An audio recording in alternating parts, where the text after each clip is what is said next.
Bonsoir, mesdames et messieurs. Eh bien, Hydro-Québec dit ce soir qu'il faudra des jours, des semaines même, pour déterminer la ou les causes exactes de la panne générale la nuit dernière. C'était en 1989.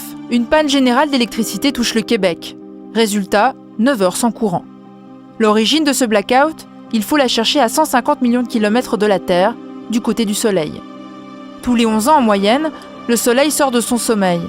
C'est à cette période qu'il crache des éruptions de gaz qui bombardent la Terre de particules électromagnétiques. Malgré le champ magnétique qui protège la Terre, les fortes tempêtes solaires pénètrent par les pôles et perturbent les communications par satellite et les réseaux électriques.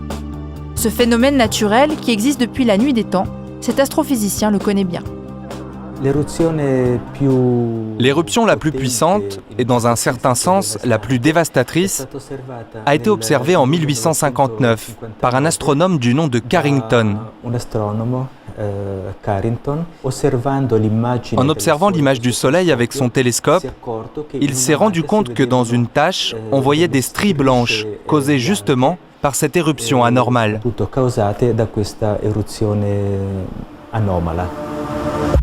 Au XIXe siècle, pas de satellite ni de réseau de téléphonie. C'était les débuts du télégraphe électrique.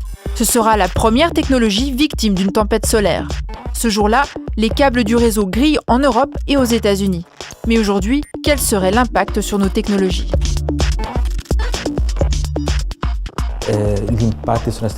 L'impact sur nos technologies serait vraiment dévastateur. Il y a eu une étude de la NASA présentée devant le Congrès américain qui dévoile que rien qu'aux États-Unis, il y aurait 2000 milliards de dollars de dégâts et qu'il faudrait entre 3 et 10 ans pour retrouver le niveau technologique d'avant l'éruption solaire.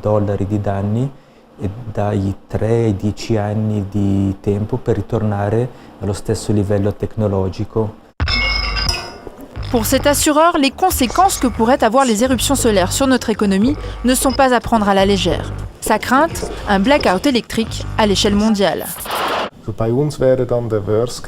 Pour nous, le pire des scénarios serait que cette panne dure plusieurs jours, ou plusieurs semaines, voire même plusieurs mois. Il faut imaginer que nos systèmes de télécommunication ne fonctionneraient plus. Ça signifierait aussi que nous n'aurions plus d'eau, car cela dépend aussi des ordinateurs. On peut aussi imaginer que nous n'aurions pas la possibilité de retirer de l'argent, car les automates ne fonctionneraient plus.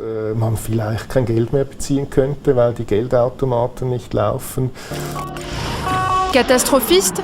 Pour cette astrophysicienne, la probabilité d'une tempête solaire aussi violente qu'en 1859 existe. Le problème, c'est de savoir quand elle se produira.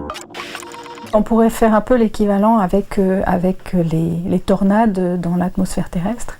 On sait que c'est un phénomène cyclique, naturel, on sait comment il est généré, mais on n'est pas capable de dire précisément que le 3 août 2012, il va y avoir une tornade de telle intensité qui va se déclencher. Ma première impression est qu'en Suisse, nous ne sommes pas vraiment au courant du problème.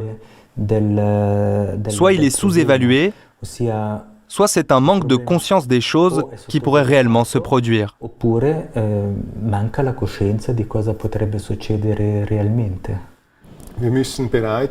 On doit se préparer au pire et essayer d'intéresser les politiciens à ce scénario qu'ils pensent pour leur impossible. Et puis il faut ouvrir une discussion pour savoir quand, qui, quoi et quelle part des infrastructures nous devrons consolider.